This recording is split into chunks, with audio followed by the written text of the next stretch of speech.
Did you know that suppressing your emotions is linked to cancer and early death?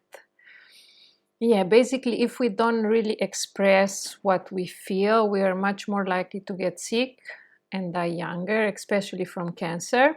I think that's a very important thing to be aware of, to be honest. And did you know that if we just think that we are consuming sugar, in fact, we are not consuming it, we will still, just by our belief, rise our blood sugar levels. So our glucose will increase even if we are not consuming a sugary thing, if we are thinking, if we are believing we are. So we will explore this and a few other studies in this video. I think this is very important, as we have seen in the previous videos. The link in between the body, emotions, and mind, it's essential for our health. Perhaps intuitively we all know what it means: physical level, emotional level, and mental level, right? Physical level, it's all our physiology. The emotional level, it's our capacity to feel a wide range of emotions. And the mental level, it's our cognition, our capacity to think, to reason, to be creative, our memory, etc. If you want to learn or to read a more specific definition, I will put it on the screen. You can pause and read through it. In this video, we will be exploring how modern science is confirming what homeopathy has been acknowledging for over 200 years. Basically, that the physical, emotional, and mental levels are deeply interconnected. And we can have a symptom that appears on the physical level, for example, a stomachache, that can be because we ate something bad or because of our microbiome. So the root cause is on the physical level, or on the emotional level. So the root cause can be an emotion that we are overwhelmed by, or an emotion we are unwilling to feel, etc. Or on the mental level. So it can be because what we are thinking or what we are believing. So homeopathy has, for over 200 years, developed a very systematic approach, figuring out the details of this interconnectedness and how to find the root cause to be able to really produce long-term results.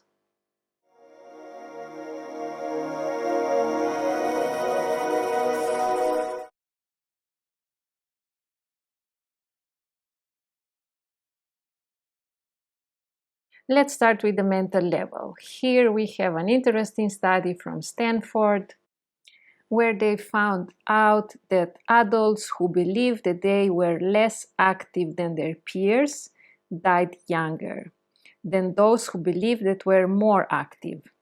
So even though if actually their activity levels were very similar, if they believed that they were less active, so I'm not doing enough sports, that's not good for me, my peers are more active, or whatever was the thinking process, just this belief alone make them die younger.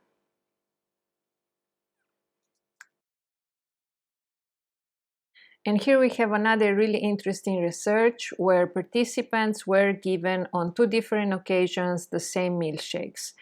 They were always given a milkshake that had 360 calories, and in one occasion they were told that it's very light, healthy milkshake that has only 140 calories. And on the other occasion they were told that it's a really heavy filling milkshake that has 680 calories. After the intake of the milkshake, they measured their hunger hormones or their ghrelin levels. And what they found out, that when the participants were thinking that they were drinking a high-calorie milkshake, their hormone levels in their bloodstream changed. So they felt less hungry and they have a lower level of ghrelin. And when they were drinking the lighter milkshake, they were feeling less full and their ghrelin levels were higher. So they were signaling that they are still hungry. Again, here we see how the belief or thought process changed their biology, what flows in their bloodstream. And here we have a very similar study where the participants were basically drinking a beverage that they were told that every time has different sugar levels, Meanwhile, in reality, it always had the same sugar levels, and it showed the same results that the previous study. When they believed that they were drinking a drink that has more sugar, that their blood sugar level were higher, so their glucose rise. And when they were thinking or believing that they were drinking a drink that has low sugar levels, their glucose levels in their blood were lower, proving again the same point that what we are believing we are doing will affect our biology more than the actual drink we are drinking. I find this really interesting and meaningful for us to really be aware of how powerful it's our mind. And let's see the next research that I also find very interesting. In this research, were participating almost 7,000 participants. And they found out that the people that have a stronger sense of purpose in their life, so they found their life more meaningful, they lived longer. So if you perceive, even if you do the same activities, if you perceive that your life is meaningful and has purpose, you will live longer. And if you perceive that your life doesn't have much purpose and it's not very meaningful, they showed that you will die younger. Which hopefully also makes us reflect how important it's to have a life that we believe in, that we feel it's meaningful and purposeful, whatever that means for us personally.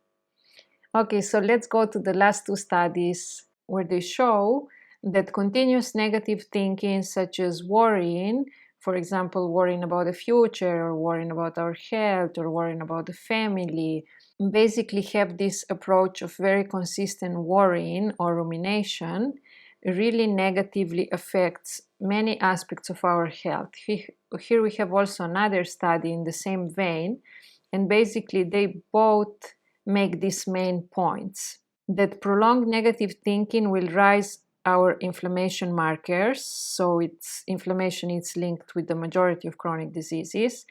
It disrupts our immune system, it impairs our sleep and digestion, and it increases risk of anxiety, depression, and cardiovascular disease, among others. In homeopathy, we see a very wide spectrum of chronic diseases that are connected with this state of perception or consistent worrying. So what we have seen going swiftly through this research is it's basically that what we believe will influence our biology. So what is the main takeaway?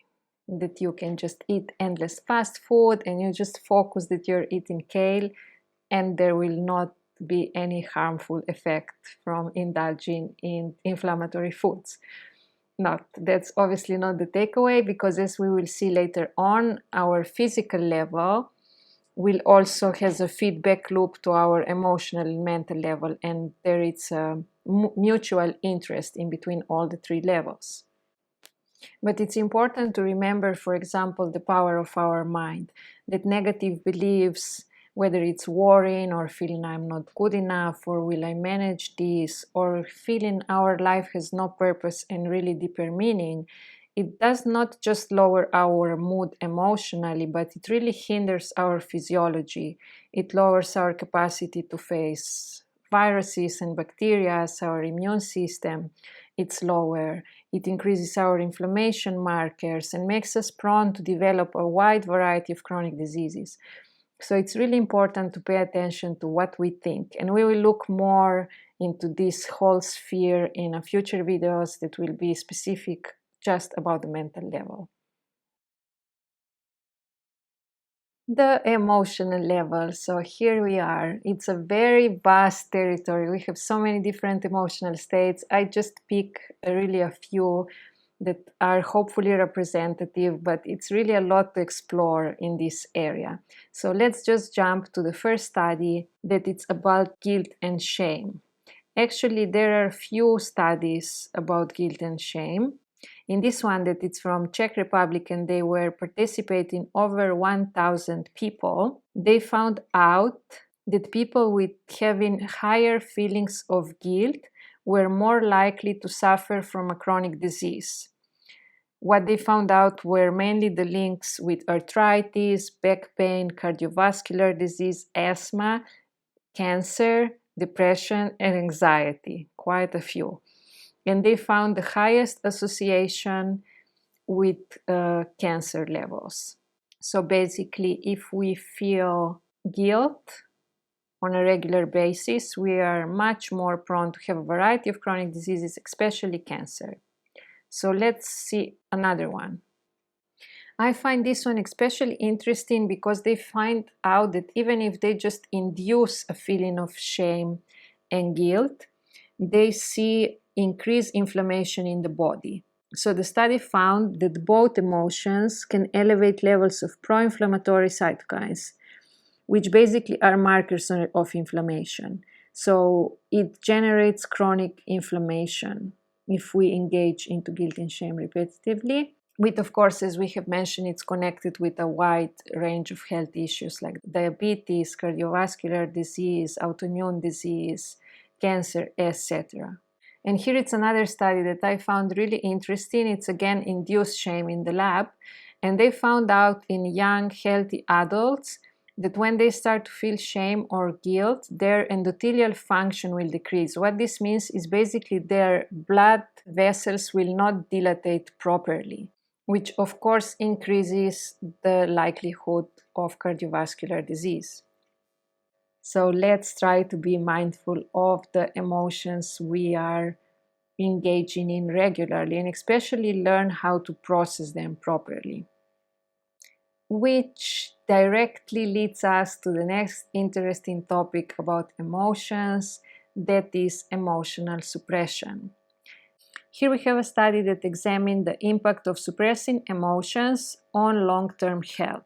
So if we don't really express what we feel, what will happen to our health? And the research followed over 700 individuals for over 12 years, assessing their tendency to inhibit emotional expression, so to not express what they feel, and was tracking their mortality rates during this period. And what they have found out, it's remarkable. Basically, the individuals who frequently suppress their emotions have a higher risk of death from any cause compared to those that were more expressive. And especially the risk of death from cancer increased by 70% in those people that didn't express what they feel.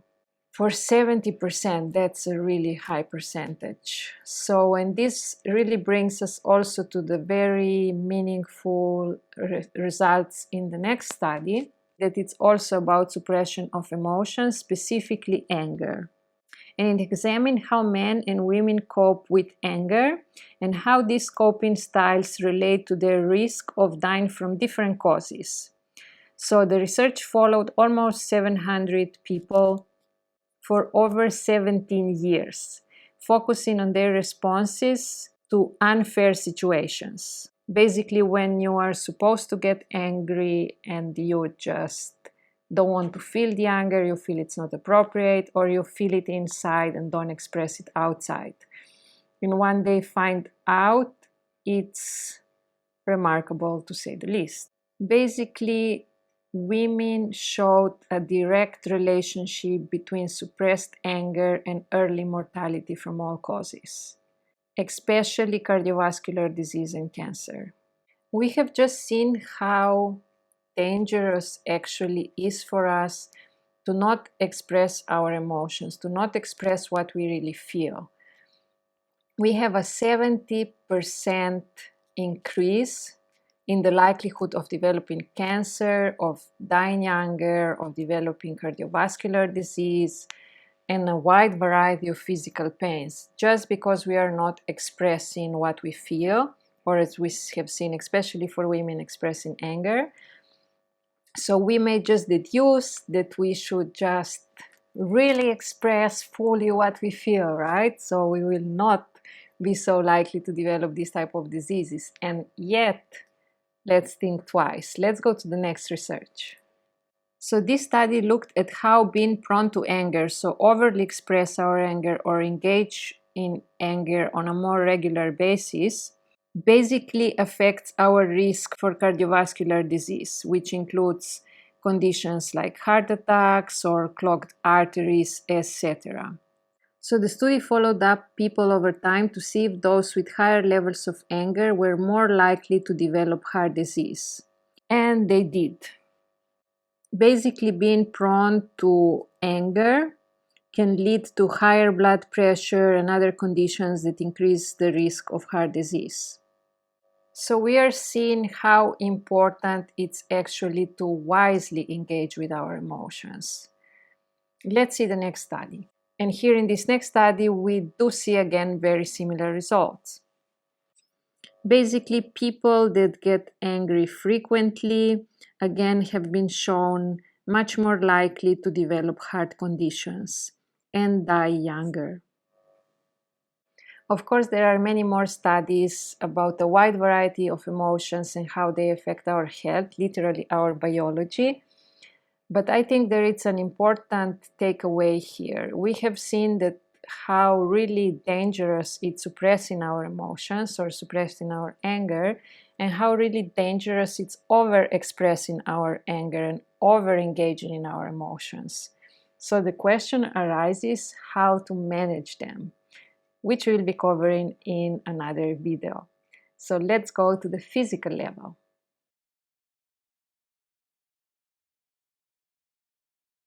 The physical level perhaps is the most common level that we firstly think of when we are thinking about health, because a lot of our pains manifest physically.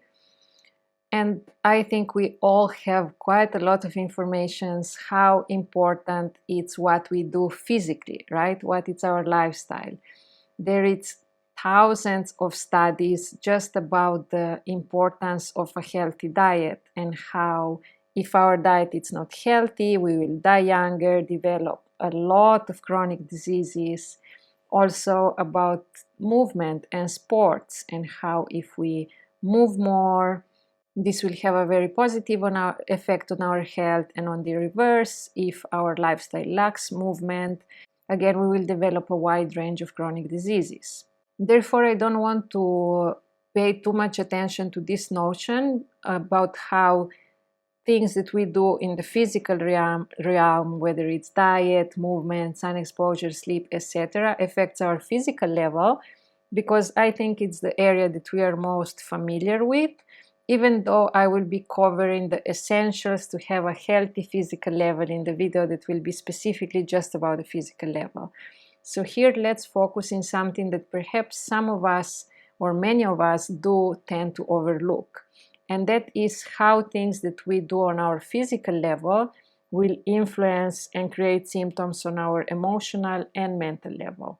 For example, in the last years, there is an increased research in the microbiome, which is awesome. We still know very little, but definitely we have gained a lot of new insights. So in our intestine, we have these 2 kilos of bacteria, which we know very little about, to be honest. But we have found out that they're not influencing only our capacity to digest food and to feel good after a meal and to be able to absorb the nutrients from the food, but they actually influence also our emotional state and our cognition, our mental level. For example, in this study, it shows how this community of microorganisms that lives in our digestive system, like our microbiome, right, can influence mood and mental health. Basically, it's, as we have said, a biodirectional communication network, right, that links the enteric and central nervous system involving endocrine, meaning hormonal, metabolic, and immune pathways. So it's a very complex system that we honestly know very little about. But research has shown very strong links in between a poor microbiome, so your bacteria are not very healthy, they're basically a dysbiosis, and mental health, so anxiety, depression, poor concentration, etc. As it's shown in the next study and this other study, we will not go so much in detail into them because they basically represent the same notion, and there are many, many more studies representing the same point. What I want to bring our attention to is to this bidirectional or multidirectional, actually it's much more precise to say, communication in between our physical systems that honestly we still know very little about through the scientific lens, and our emotional system and mental system or mental level.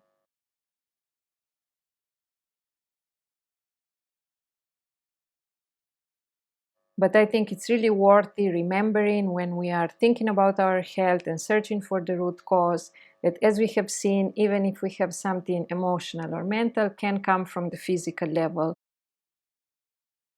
Let's summarize the main takeaways for every level. As we have just seen in the physical level, a healthy body sharpens the mind and nurtures emotional stability.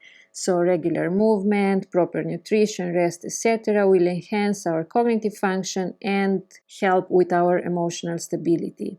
Keep in mind that our body, emotions, and mind are deeply interconnected and nurturing and strengthening one another or hindering one another.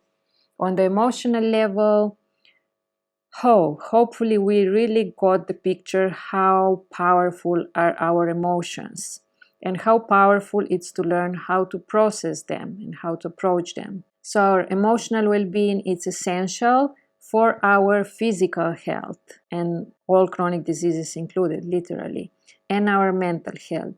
And unprocessed emotions, which is a very wide topic we will cover later on, can manifest as physical symptoms and may shorten our lifespan. And in the mental level, we learn that our thoughts shape our health. And cultivating awareness, curiosity, and a growth mindset will nurture our resilience and vitality. So, having a more balanced inner world will lead us to have less pains in our life and less sickness. I hope you find this video useful and that you have learned something new. And if you want to explore how this looks like in practical examples, like we said at the beginning with the example of the stomachache, the root cause can be on the physical level, then the question is where on the physical level, or the root cause to the stomachache can be on the emotional level, so in the vast world of emotions, where on the emotional level, or it can be on the mental level, where on the mental level. So in the next video, we will be exploring the homeopathic approach to finding the root cause, acknowledging the complexity of every level. So if you want, you can check it out. And thanks for coming today on this journey with me. If you have any questions, you can send them to me. And until the next one, take care and stay curious.